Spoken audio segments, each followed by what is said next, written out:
pour ceux qui connaissent Payfit, on a en effet cette spécificité que quelques autres boîtes ont, mais pas tant que ça, d'avoir des product builders qui sont en fait des low-code engineers qui travaillent notamment sur les sujets de paye et de codification des règles de paye dans l'application. Donc il y a une compétence à la fois compréhension métier réglementaire et représentation dans le code et dans l'interface. C'est notamment parce que les règles évoluent souvent, en fait. Exactement, Ouais. exactement. Et donc, moi, quand je suis arrivé, c'était des équipes qui travaillaient ensemble, mais qui étaient relativement séparées, d'ailleurs, dans des organisations séparées, avec du coup des cultures et des attentions relativement différentes.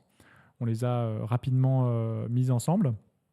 Il y a des gens il y a d'ailleurs un des énormes succès dans l'équipe, c'est qu'il y a plusieurs personnes qui étaient product builders qui sont passées product manager. Et quand je dis plusieurs, c'est, euh, c'est entre 5 et 10 dans les 2 dernières années, donc c'est non négligeable. Excellent. Et après, justement, c'est toujours quelles sont les forces et les faiblesses, les points d'attention des différentes personnes, parce qu'il y a toujours de la diversité dans une équipe et ça aussi enrichit beaucoup. Donc il y a des gens qui ont une sensibilité très business, d'autres qui ont une sensibilité très client, empathie utilisateur, design, d'autres qui avaient une sensibilité plus data.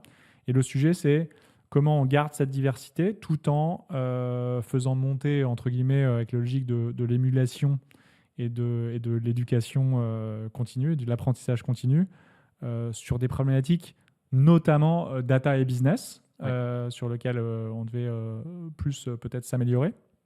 Et là, c'est beaucoup on va dire, d'éducation, d'en parler dans nos rituels communs, d'expliquer, parce que tout le monde n'a pas nécessairement le background pour savoir alors c'est quoi le détail de la RR avec la partie churn, upsell, price increase, etc. Donc ça, c'est une problématique collective d'éducation, de management, de mettre l'emphase. Ça se revoit aussi dans la façon de pratiquer le produit.